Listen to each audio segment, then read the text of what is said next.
Now, as you know, I've been in Europe for about 6 months this year, and as always on these occasions, I'm constantly on the lookout for what can I have as one of the talks I might give when I come back for RAG. So I've gone through a variety of possibilities while I was away, starting since I was in London at the time. I thought, how about a lecture on Rome and London? Sounded exciting, and I'd managed to see a few interesting sites there as well. But then I went to the north of Italy for a couple of weeks, and suddenly Rome and London didn't seem quite so exciting as some of the places I was seeing, not least the immense remains in Turin and the wonderful museum there. That was all very well, and suddenly Turin, or at least some of the cities of northern Italy, seemed like a good possibility. But then we went later in the year to Rome and to Naples. Rome speaks for itself. You can talk about aspects of Rome for the next 20 years easily enough. But Naples was a first time for me. I'd not been there before. I had a brief visit to Pompeii many years ago. This time I managed a fairly brief visit to Herculaneum. But in particular, we had the opportunity to go not to the cities of Vesuvius, as they're usually called, the cities that were destroyed by the eruption of Mount Vesuvius in AD 79. Famously, of course, most famously Pompeii and Herculaneum, but often overlooked are this other pair, Oplontis and Stabiae, which were also small towns in that area that were destroyed by the eruption of the volcano. The remains there are important ones, but they're much less well known, so these two places tend to be overlooked.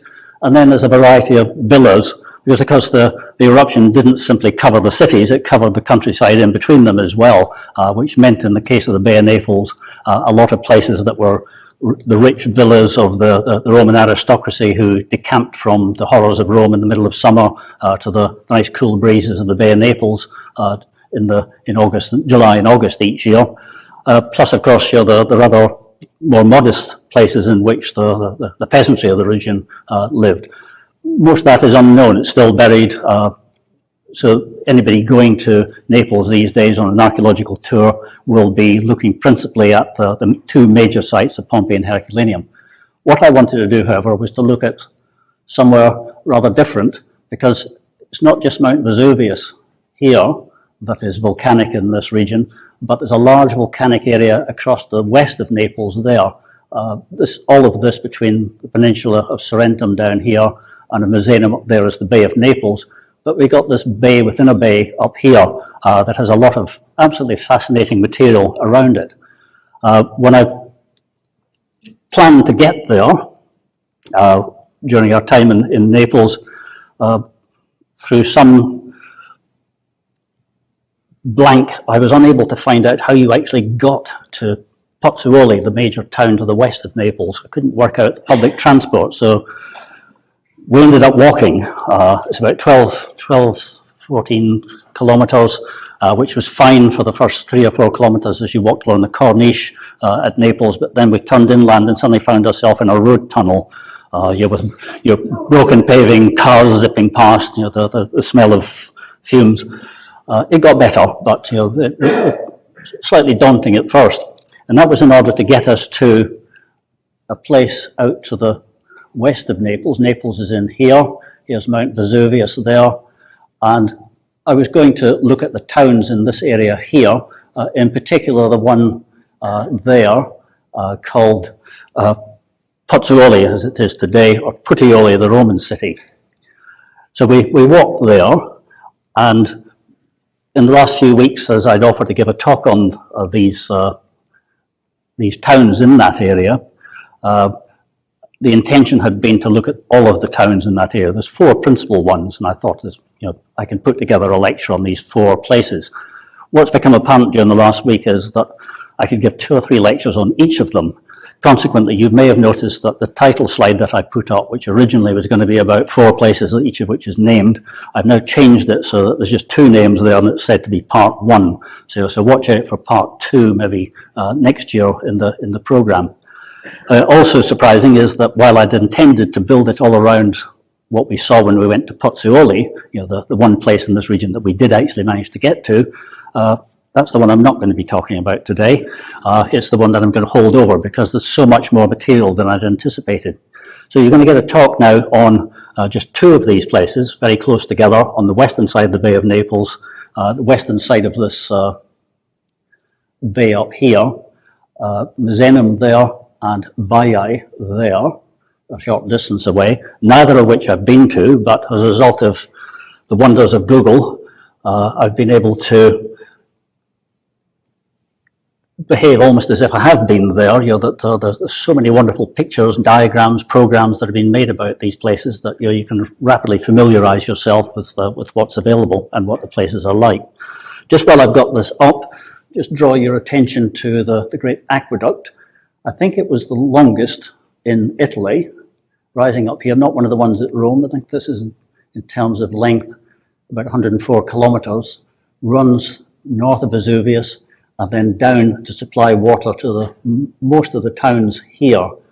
Subsequently, a spur was provided for an aqueduct to bring water into Pompeii, and that, of course, was at the centre of Robert Harris's novel of a few years ago called Pompeii. If you haven't read it, it's a wonderful book, but it sort of focuses on the man whose job it is to look after the water supply for Pompeii, and who recognises that something odd is beginning to happen as the water ceases to come, because of ground tremors.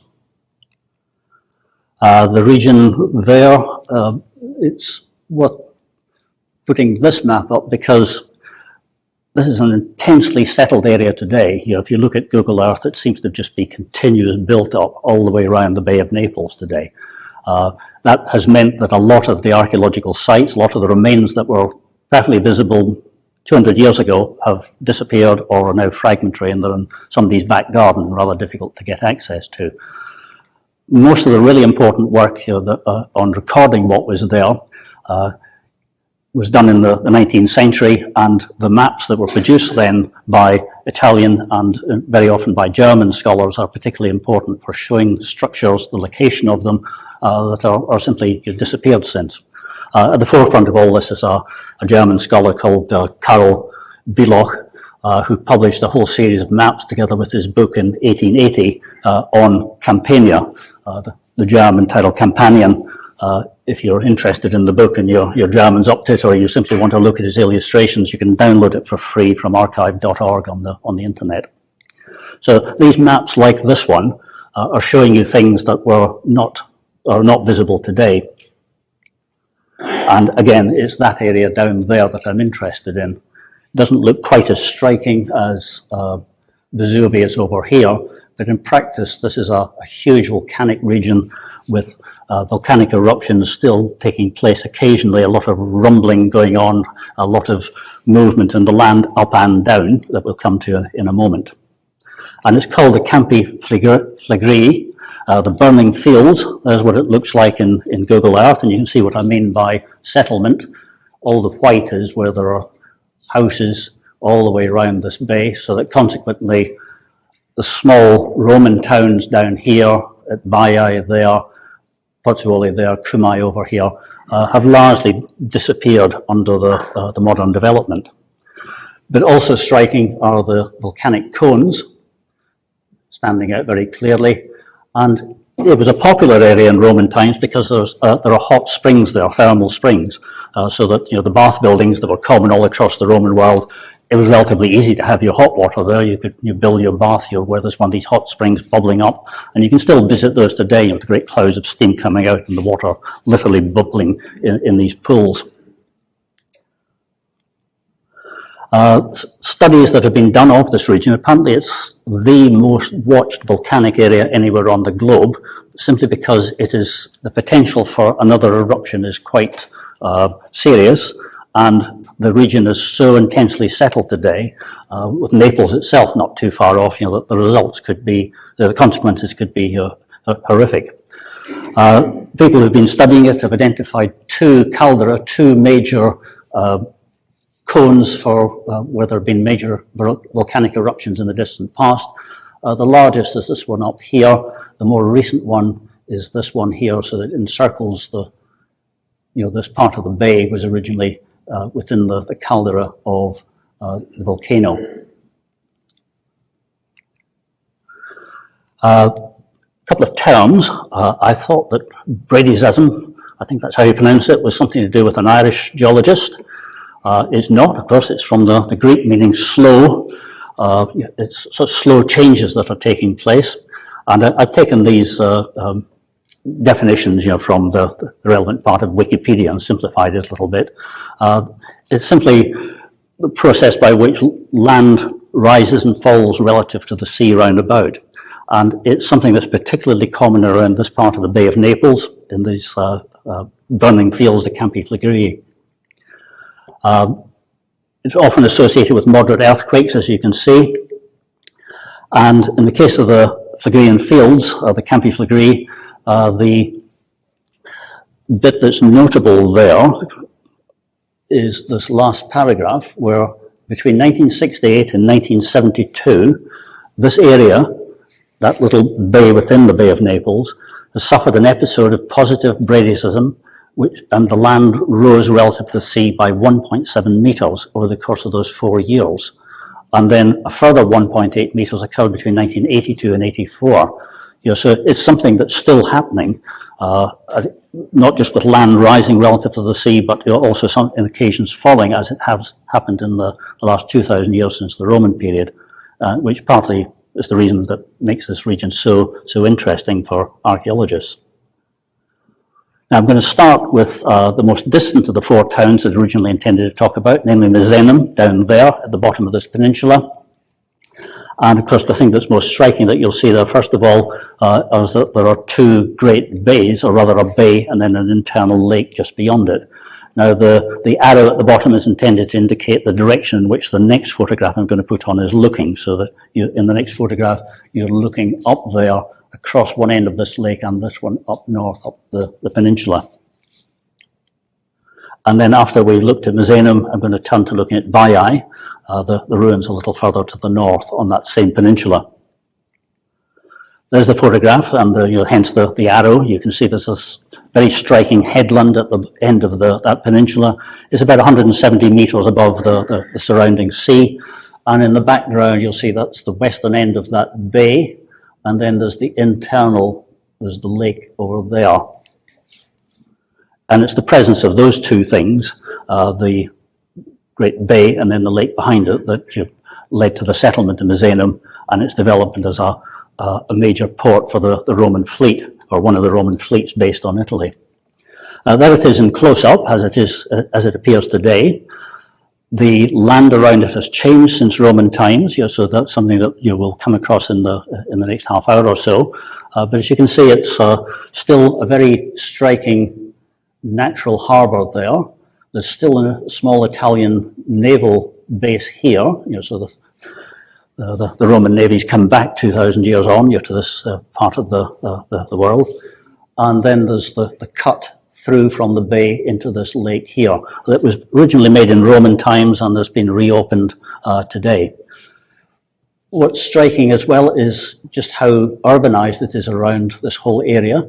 The Roman town was originally here, between this headland and the neck of land between the harbour and the lake. Even here, where it's still under agriculture, a lot of what had once been there in Roman times has disappeared, but all the way around the rest of the shore of the lake in particular, the ruins from the Roman period have largely been built over by modern developments. The road there is the ancient Roman road to Cumae, off up to the northwest over there. And this one leads you north to Baiae and then round the Gulf to Puteoli. So that's the region I'm going to be looking at. First of all, the harbour and then the lake behind it, and the ruins of the Roman town on the southern side. The town that develops because there's this major naval base there and all that implies. Here's one of these maps from Baiae from 1880. That's when he published it. He'd done the work in the decade before that.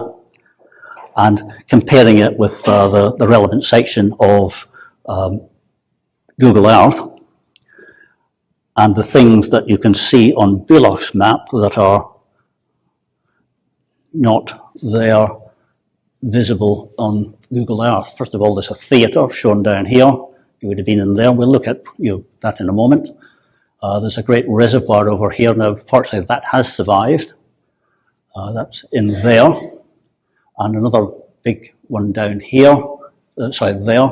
The villa, the ruins of the villa that he could see up here have largely disappeared under all these houses.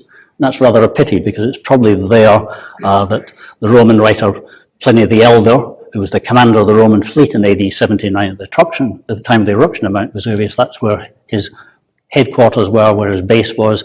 He was there with his nephew, the younger Pliny, who subsequently wrote an account of it in 2 letters he sent to the Roman historian Tacitus, telling of what he actually saw that day. So the younger Pliny's there as a young teenager.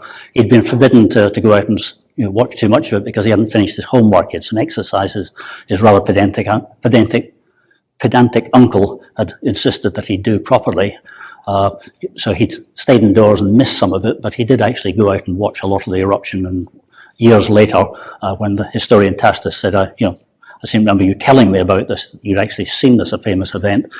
He then wrote 2 long letters to Tacitus, setting out what he saw. With the result that one of the phases of the eruption of Volcanics to this day is still called the Plinian phase, because the younger Pliny, who saw it, described it wonderfully, and it's been carried on right through into modern times as a distinctive phase of a volcanic eruption. So it's probably there somewhere that both Pliny's uncle and nephew saw the eruption of Vesuvius starting, and then the younger Pliny witnessed it underway. The elder Pliny, Pliny the Elder, was a naturalist. In addition to having a major public career, he was a naturalist who wrote numerous books on the natural world of the Roman Empire and the lands immediately beyond it, almost all of which have survived. It's a wonderful mine of information. It's available in translation as well. He was a little bit too confident. He wanted to show that sort of British stiff upper lip on the face of volcano erupting on the other side of the bay. He took some of his fleet across the bay to visit some friends who were closer to it on the far shore, and he was one of the first victims of the eruption. He expired on the beach, presumably asphyxiated. So his coolness didn't pay off in this case. Things that are visible on Belloch's map from 1880, which are hard to see today, except from the air. At the entrance to the harbour, there's 2 sets of pili, a single row there, and then a double row here set in staggered fashion, so that the sea could get in between them. It wasn't actually a barrier to the tides there. And you might just be able to make out there's the white squares up there. Can you see those? And also down at the bottom here, the double row, partly covered by the modern solid breakwater, but you can just make out the white squares of these pili, and then the others that are partly overlain by the breakwater there. So the Romans weren't content with taking the harbour as they found it. They set about perfecting it by creating breakwaters, but not solid breakwaters that would presumably cause changes in the way the tides operated, but ones that were arched over each of these pili so that the water could get underneath. It would create some shelter behind them, and possibly you have some sort of quay on top of them, but it wasn't stopping the water moving back and forth as the tides changed. The theatre that I pointed to on Belloch's map is in here somewhere. These houses are on top of it. Apparently small fragments of it can still be seen here and there. Belloch's plan of it here, when most of it could still be seen, is all that we have to go on for much of the plan of it and its character and size. What this is a tunnel that leads out so that you could actually enter it from the sea. You could land on what would have been a beach in Roman times. It's now disappeared, but you could have entered through a tunnel that would have brought you up inside the theatre here. So it's in there somewhere, and just while I've got that up, I'll draw your attention to this rectangular area there. The coastline would have been a bit further out in Roman times. Today it's right there, and the result is that this area, which is an important site, is flooded permanently. That's water that you can see in there. We'll come back to that in a moment because it's the location of the important temple of the Emperor Augustus. This is probably where you would have been able to enter through that tunnel that brought you up into the theatre. And an artist's impression of what it may have looked like. They've left the modern houses all around, but it's enabled you to see roughly where it was and roughly what sort of structure it was and how striking it would have been up on this ridge above the bay, with the tunnel presumably coming in at the back there somewhere that would allow you to come up underneath the seating and get into the areas of seating proper. However, as I say, there's nothing to be seen, virtually nothing to be seen today, so we're dependent on Baloc's drawing from 140 odd years ago. The flooded area that I mentioned with the Temple of Augustus, this is it here. It's called the Sacellum of the Augustali. There's a temple to the Emperor Augustus, but it's also got the chambers in which the priests of this new deity, the Emperor Augustus, has been deified. He's been declared to be divine, and a priesthood was set up. It was tremendously prestigious to be one of the priests of the Emperor Augustus. So these people have not only their temple of Augustus there, but they've got chambers in which they met regularly to commemorate on special occasions and to worship the emperor. It was found by accident a few years ago, but the area, as you can see, is flooded. That board there and this bit of ruin is that same board and bit of ruin there. So we're looking north into the land, and here's one of the three chambers that make up this Sacellum, the central one being the temple itself. There it is there in the drawing. Fortunately, it's been excavated in modern times, and you can possibly just make out that most of what's been found was in this central structure there, number 2, but there are all these square bases that are numbered lying around that originally had statues on them. The statues have gone, and it's just a tumbled over base, sometimes with a name on it telling you who the statue was of or what it was there for.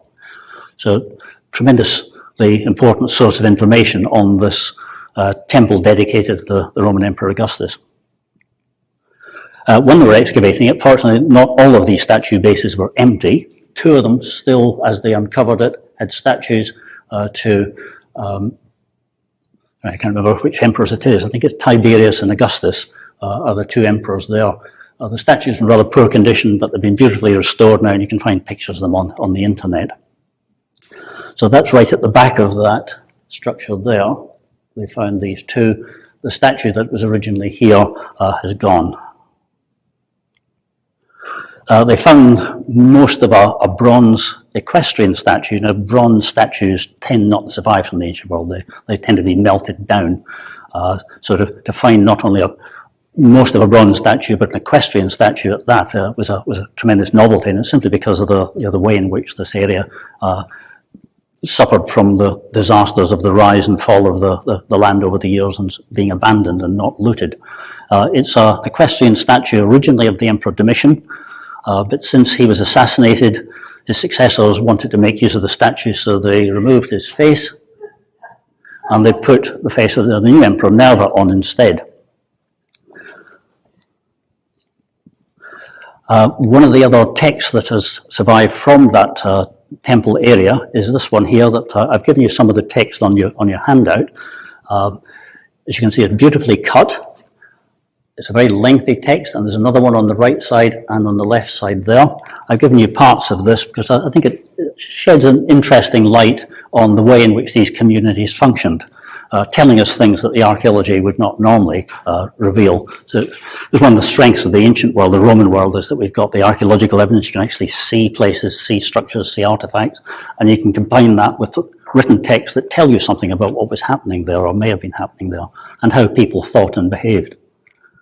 I won't read it all for obvious reasons, but it's set up to a man called Quintus Cominius Abascantus, and he's said to be honoured with the insignity of decurial rank. So the decurions were the 2 people elected each year in Roman communities, Roman cities, to actually govern them in the way in which there were 2 consuls in Rome at any given time. In the small towns of the Roman Empire, it was 2 decurions.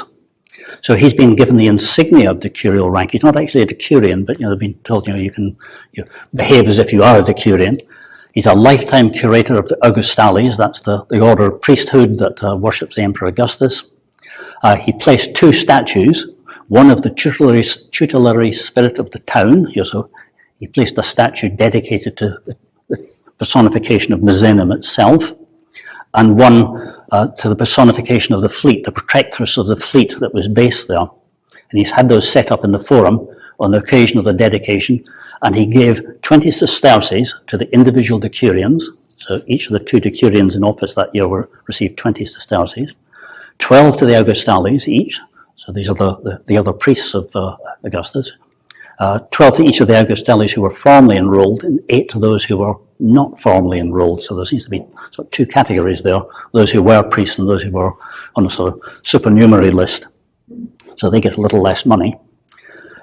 He gives 6 sesterces to freeborn citizens in Misenum who were formally enrolled in the professional colleges, so the sort of middle-class backbone, the people who were tradesmen of some kind. And 4 sesterces to the rest of the townspeople. In addition, he gave 110,000 to the decurions so that they and the people could drink honeyed wine on December the 17th, his birthday.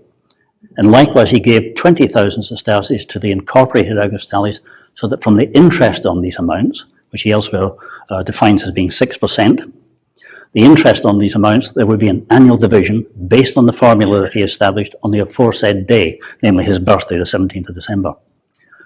We should maybe have held off for 10 days and we could have celebrated his birthday here.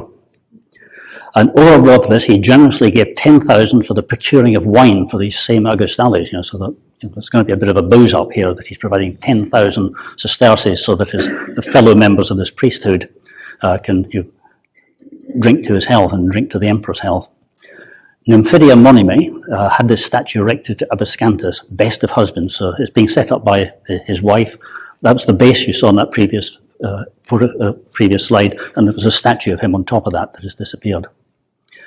At his dedication, she gave 8 sesterces and a banquet to each of the Augustales enrolled in the body. Now, John Darnes, who has written extensively about this, analysed this inscription. I've quoted him in most cases exactly. Cominius' precision here, he says, and elsewhere on this stone is especially welcome. He specifies amounts of interest, the capital, what the interest is to be used for, and so on. So it's from the precision of these numbers, it's enabled us to estimate the number of people who were in this college of Augustales, the number of priests of the Emperor Augustus in this particular town in that year, which is 148, 149 AD. From that, you can calculate that officially there were 100 of these priests for whom Abascantus is providing this banquet each year, or he's providing wine or gifts or whatever. And if we allow for the fact that apparently there was a group of Augustales who were not officially on the roll, but were nevertheless to receive something, Darnes suggests that probably about 200 people, all adult males, in the town who were associated with this priesthood. And at Puteoli on the other side of the bay, which was a much bigger town, he suggests that perhaps the priesthood of Augustus there, it was about 200 on the official roll. Can you go on from that to estimate how many people there were in Misenum, what the population of the town was? He makes a guess at it. It's, he does some calculations, and my experience over the years has been that almost all of these calculations look persuasive, but ultimately they're almost certainly not very accurate. But they're useful as a sort of rough guide, to what the order of magnitude may have been. From the fact that he gives 110,000 sesterces, the interest of 6%, and the amount that each person is to receive, Darnes has calculated that the total population of Misenum would have been somewhere of the order of about 3,300 to 4,000 people. So not a huge town. We have to remember that Roman towns were much smaller than what we would think of as towns today. And on the other side of the Bay of Naples, Puteoli was probably twice that size, maybe 8,000 or 10,000 people. So that gives you a sort of starting point. We've got this relatively wealthy people willing to create this temple, be priests of it, setting up statues, including a bronze equestrian statue. One of them sufficiently wealthy that he leaves huge sums of money to his fellow priests and to the members of the town for banquets to be held. So it's quite an impressive performance. It's worth bearing in mind that part of the reason for the wealth of this town is that you've got a naval base there. You've got large numbers of personnel in this naval unit, the biggest fleet in the Roman Empire. who were being paid regularly 4 times a year in silver. That's just the rankers as well. So there's all this money in the community that would be additional to whatever agriculture produced in the vicinity. This is also from one of the inscriptions on one of the side panels of that statue base of Abascantus. Again, it's his wife who's established this, and I put it on simply because there's 1 or 2 interesting little features that you wouldn't get from the archaeology. He left a legacy of 10,000 sesterces to the Augustales of Misenum as a body under this condition. So he's left them the money, but he's put in conditions in his will as to what the money is to be used for. And he wants his heirs to guarantee that the money would not be allocated for any other use than the ones he's specifying here. And that they have to dispense annually the interest on the sum, not the capital, but the interest on it, which he's thought should be about 6%. And what that is to be, he starts here by specifying what the money is to be used for the cleaning and anointing of the statues of the genius of the town and the protectors of the fleet. So the 2 statues he's set up in the forum, one to the personification of Misenum and one to the protecting deity of the fleet, he's left some money for the cleaning and anointing of those statues. Presumably pigeons were a problem or seagulls in this case were a problem in Roman times as well as today. So the statues have to be cleaned, they have to be anointed. So 4 sesterces for each of these 2 statues, and likewise for decorating them with violets. We tend to overlook just how common, how popular flowers were in the Roman Empire. They imported flowers from all around the Mediterranean. And he goes on to talk about violets to be used for decorating elsewhere, as likewise for roses. He leaves money for wrestlers at my garden tomb every year on the Parentalia. So on this, one of these festivals each year, wrestlers, and he specifies 10 pairs, are to wrestle for the entertainment of whoever can turn up in an area above his tomb, and that the winner in each case will receive 10 sesterces, and if you lose, well, you still get 4 sesterces. And then he leaves 16 sesterces for homeborn slaves in his own household. 60 sesterces for homeborn slaves in his household in total. And so on, he goes down through it, specifying what the money is to be spent on and insisting that this is all they can spend it on. They're not allowed to deviate from it. I'll leave you to read that on the handout for yourself, the whole thing. The fleet that I mentioned, and part of the reason that this is a wealthy community, with important people there, not least the commander of the fleet, in this case in AD 79 it's the elder Pliny, who's a member of the sort of second rank of Roman aristocracy, but he's somebody who, in order to be of that rank, had to be the equivalent to today's terms of a multi-millionaire, probably not a billionaire, but certainly extremely wealthy. What they would have seen, the Plinys looking out from the villa, people living in that town, what they would have seen looking out onto the bay, the harbour, most days of the year would have been things like this, the warships of the Roman fleets, a number of which were based there. That's from a painting in one of the villas at Pompeii. And this is a view looking out from the bottom of that cape just south of Misenum across towards, well, that's Puteoli on the other side of the bay. On the far side of this ridge there is Naples.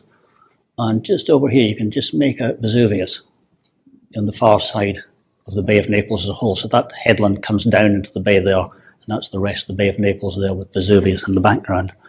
So this would have been 2 features of life for people there. First of all, the navy itself, these ships coming and going all the time, the thousands of sailors and marines of the fleet, and in the background, Vesuvius on the far side of the bay. The fleet itself, officially it was the Classis Praetoria Misenensis, the Praetorian fleet of Misenum. There was a detachment of this fleet kept permanently in Rome to help with the raising of an awning over the crowds in the Colosseum. Those great canvas awnings run out, and they needed people who were used to raising sails, moving around at heights. So a detachment of the fleet was kept permanently in Rome in the Castrum Misenatium, which was near the Colosseum itself, sort of barrack block here for these sailors. Presumably they rotated over the course of the year. Hundreds of inscriptions from a cemetery for these sailors and marines has been found have been found near Misenum itself. The necropolis in which these were found has largely been built over today, so you can't see much of it all there, but in excess of 400 tombstones for sailors, marines, I use the term sort of interchangeably, have been reported in the 19th century. What we'll see in a moment is that while the crews of these ships were drawn from all around the Mediterranean, most of them came from the eastern Mediterranean, and in particular Egypt provided lots of crew members for the fleet. The size of the fleet, we don't know, but we know that in the time of the Emperor Nero, he needed to quickly raise a new legion to supplement the forces available to him. So he pressed 5,000 members of the fleet at Misenum into service now as legionaries. They were given Roman citizenship and formed the new Legio Prima Classica. So the fleet is sufficiently large that you could take 5,000 away and turn them into a legion. It's been estimated that the size of the fleet was probably, the personnel was probably in excess of 20,000 people. What the base would have looked like, we assume that the barracks for all of these men from the fleet were to be found around the inner harbour, not the outer one. As we saw, most of the land immediately around the inner harbour is now under houses or fields. The probability is that the barracks look just like the Roman military barracks all around the empire. They're sort of fairly formulaic. A barrack block would consist of 10 rooms, 8 men in each room, or it's actually 10 pairs of rooms, one that they slept in and one that they kept their gear in and ate in. Probably the barracks look just like those that you'd find in Roman forts, whether it's in Hadrian's Wall or in the deserts of Syria. It's just possible that they were a bit more like the barracks of the Praetorian Guard in Rome, which were 2, if not 3 stories high, where land was at a premium, so that they had to build up and rather than just out. There were warehouses for all the tackle for the ships. There's a parade ground, and it's thought that the beach on the south side of that inner harbour, which to this day is still called the Miliscola, that it's a corruption of the Roman words, Latin term, militum schola, a sort of training area for the soldiers, a military training area. As I mentioned, there's a necropolis for the sailors on the west side of the inner harbour, and we would have expected there to be slipways and covered docks for the ships. Now, we don't have any of the evidence for that from Misenum, but we've got a lot of evidence for it from other places. Here's a map of that same area again. Here's the Miliscola on the south side, this area that's probably a corruption of sort of parade ground. It's thought that the principal barracks, the camp where all these sailors and marines were based, would have been in there. There's the road that leads off to Cumae today, and you can perhaps just make out it's the shading's rather disappeared, but that's an acropolis there where most of these tombstones come from. And the French archaeologist Galvin, this is his sort of artist's impression of what the whole thing may have looked like, and sort of looking obliquely down over the headland, the outer harbour, the inner harbour, and the town, and then the military base over there. All rather conjectural, of course. Who were the naval personnel there? Well, here's one of them with this splendid big inscription. Starting on the right there, we get the name of the senior officer himself. He's Quintus Augustus Varro, and he says he's a navarch, he's a captain of one of these ships. And he specifies what the fleet is. Now, this is from Misenum, so you're no surprise that he actually tells us. And as they always do, they abbreviate these things, so it's the Classis Praetoria Misenensis, abbreviated there as Class Praet Misen. Moving left, we come to his wife. So that's just a detail at the bottom there of that. But we got his wife is named on the same inscription. She's Julia Halara. She's said to be his incomparable wife, and that she lived for 34 years. Vixit and XXX, and then 4. For 34 years, 11 months, and 9 days. So she's quite young when she died. 2 at least of her children, we don't know how many children they had, but 2 of them also die young, much younger than her. That's the 2 names to the left. Quintus Augustus, named for his father, of course, Julianus, Quintus Augustus Julianus Filius, the son of the the man on the right, lived for 9 years, 11 months, and 27 days. They're very precise here, not just the number of years, but the number of months and days as well. And then further left, another child, Quintus Augustus Varus, the exact same names as his father again. He's Filius, he's the son. Vixit Annus, 14 years and 25 days. So both these children, one of them dies age 9 and the other age 14. But that's a captain who's himself buried there, but also his wife and at least 2 of his children, at least the males. Now, there's been a study done of all of these epitaphs. Between them, they provide the names and the types of at least 88 ships of this fleet at Misenum. 1 sixer, it's taken to be the flagship, 1 quinquereme, 10 quadriremes, and 52 triremes and 15 smaller vessels called Liburnians. So that's double the amount of evidence we have for the other Italian fleet, the one at Ravenna, up at the head of the Adriatic next to Venice. And I've taken that from an unpublished article that is very kindly put on the internet by this chap here, Baiae, Naval Epitaphs of the Misenum and Ravenna fleets. You can find on the internet some of these tombstones for some of these, from these necropolis to these sailors. I've given you part of the translation of the one on the right, or part of the transcription. Tiberius Claudius Phoebus, and then the 3 vertical strokes indicate that's the type of ship. It's a trireme, one that has 3 men to each rower. It's not 3 banks of oars, but 3 men on an oar. So he's on the trireme, and he gives it the name of his trireme. It's called the Virtue. The Roman ships had names just like ships today too. But he tells us where he comes from. She's from Asia. That's Natione Asiano. And then he tells us how old he was. He misspells the Latin, or maybe it's just a local dialect. Instead of Vixit, he said Vexit. 30 years as a soldier, he says, or rather, he lives for 30 years. Vexit and is 30, but he was in the fleet for 14 years. And it's set up by Lucius Vibius Valens Sesso, who's also on one of these triremes. Again, you got the 3 strokes indicating trireme. And this one's called the Capricorn. The other one says the same sort of thing. And most of these have been published in the corpus of Latin inscriptions that was put together, well, getting on for 150 years ago now. I've given you a couple of examples there of what these things can say. Here's a tombstone for Dismanimus, of the shades of the departed, Gaius Harmonius Fortis, Centurion. That's what that sort of, like a number 7 in this case, it's that symbol there. It means centurion. The Romans loved abbreviating things.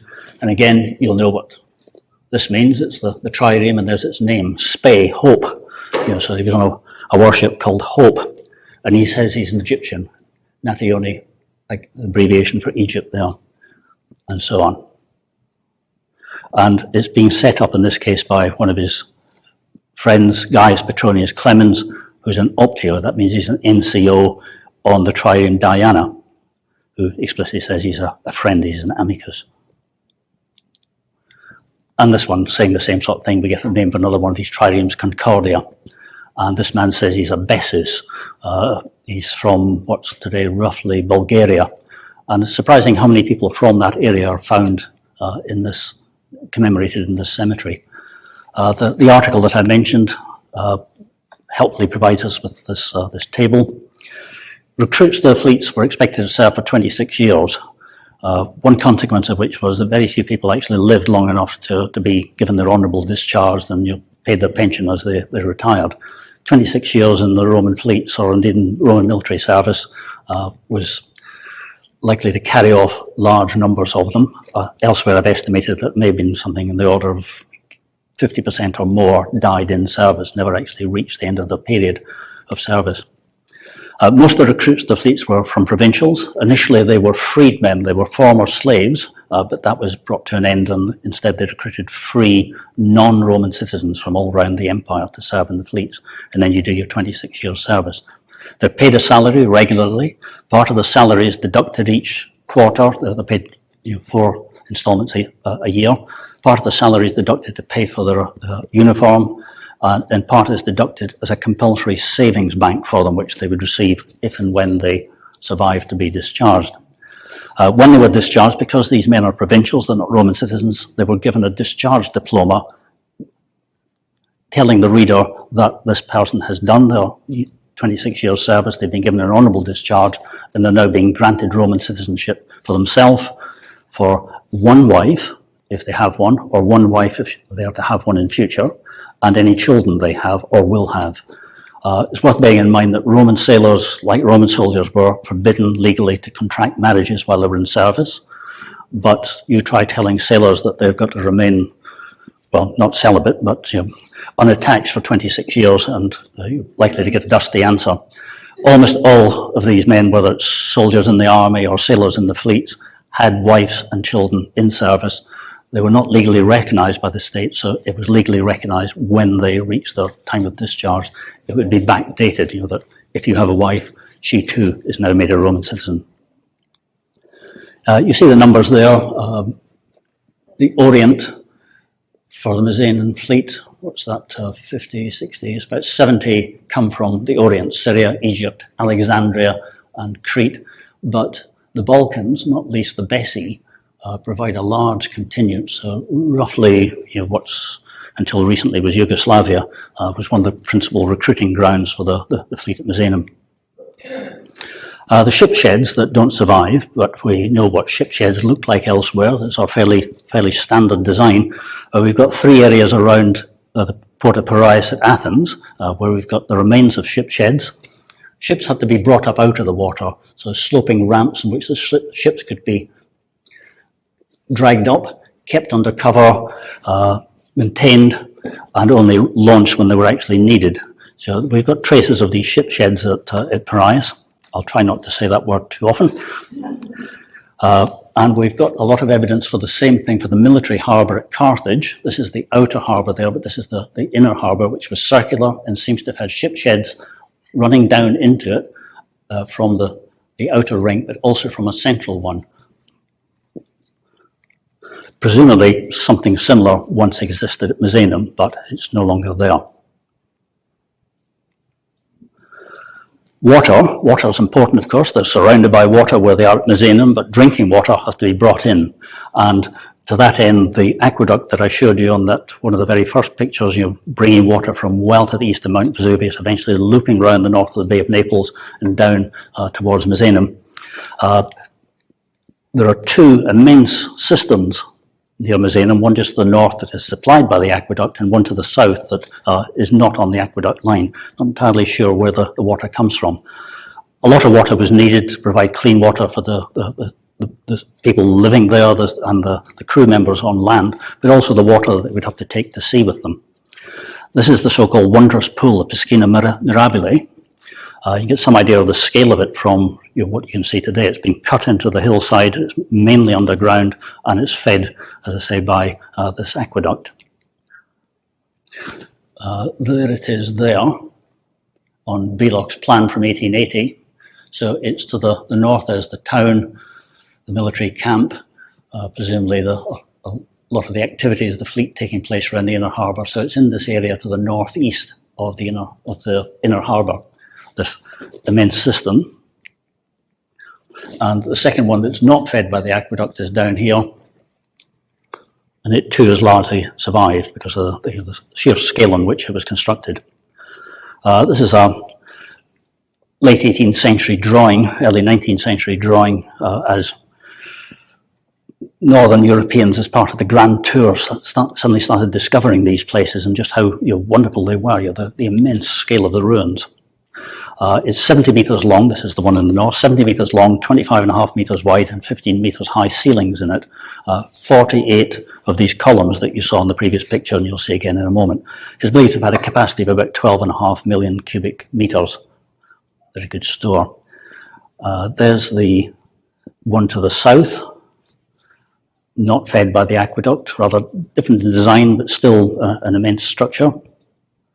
And a model of it that's been made with the roof partly stripped off, so as you're looking down inside it, you can see these are the columns that support it. So it's like a great underground cathedral, and looking at it in section. with an immense staircase that you can still come down today. Just another couple of pictures of that with the staircase that you can descend here to come into this great underground system. And another, you can see the effort that has gone into constructing this. There's the aqueduct, that's the green line coming around here, not the plan, but terminating here where that northerly cistern lies. Partly the reason I put this on, however, is to draw your attention to two things. First of all, Monte Nuovo there is a lake, Lake Avernus, and Lake Lucrinus there. This is what is thought the Roman coastline was like and where it was. That's where it is today. So you can see that a large part of the coast has disappeared into the bay, including at Baiae, which we're going to turn to in a moment. But also Monte Nuovo suddenly appeared in 1538. One of these volcanic eruptions, this mountain suddenly appeared at one end of Lake Lucrinus, which was 3 or 4 times the size it is that you see it today. You know, so a large part of the lake, there's the lake as it's thought it was probably in Roman times, but now large part of it's disappeared because there's the modern coast here, and here's this mountain still there, occupying a large part of where the lake once was. That's important because this was part of the Roman port in the region. The aqueduct itself, I forgot to put this on earlier, it's 105 kilometres long, which makes it one of the longest in Italy, if not the longest in Italy. We're going to turn to Baiae now, up to the north of Misenum. And here it is on Brillough's plan from 1880. A lot of the structures, as elsewhere, have now disappeared, not least those that were here, that are now under this part of the bay. Here's what the area looks like on Google Earth. Here's the Monte Nuovo that appeared in 1538. The lake is very small now, but it was much larger in Roman times, and it was connected by a channel to Lake Avernus behind it. And most of this coast, as you'll remember from that plan a moment ago, most of this was actual land, but it's now under the sea. There's Monte Nuovo there, and what's left of the lake.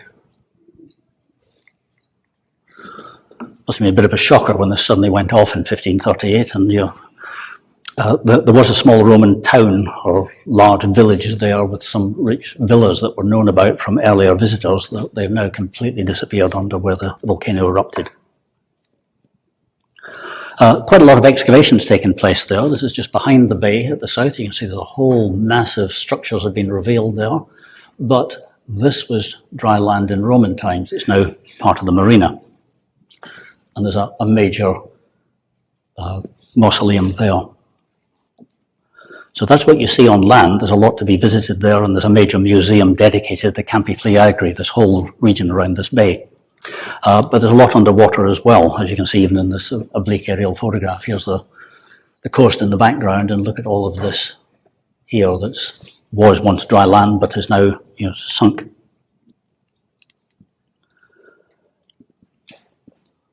Being described as the underwater Pompeii site is part of the Baia Underwater Park. Underwater surveys, and here I'm simply quoting from this article about the work that's gone on in the region.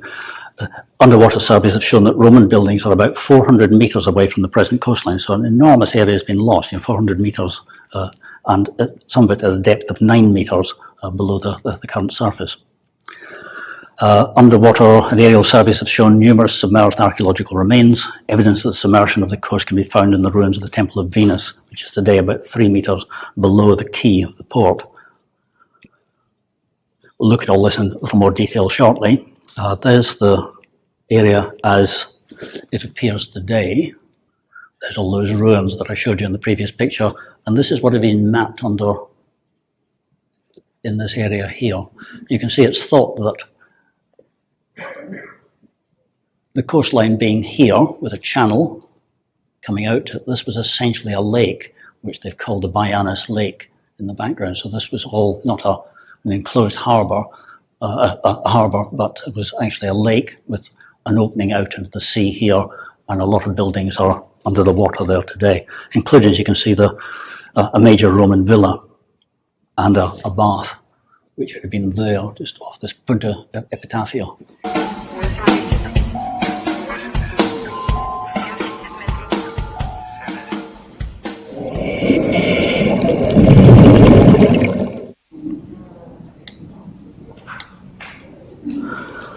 You can see why seafood restaurants are very popular around the Bay of Naples, but the potential for archaeology in this region is immense. I mean, at the moment, apparently the land is rising relative to the sea levels, but because these things seem to be changing over the last couple of thousand years, there's a possibility a lot of this stuff will be much more accessible in the years to come, apart from to divers. Happily, however, as you've seen, that they've created an underwater archaeological park for that bay at Baiae, which one would like to think will help protect what is there under the water and just how much there is there under the water. It would be nice to think those statues were standing there when the divers went down, but I have a sneaking suspicion they may have been lying there and have been erected for the purposes of the photography. But I'm just being a little bit cynical.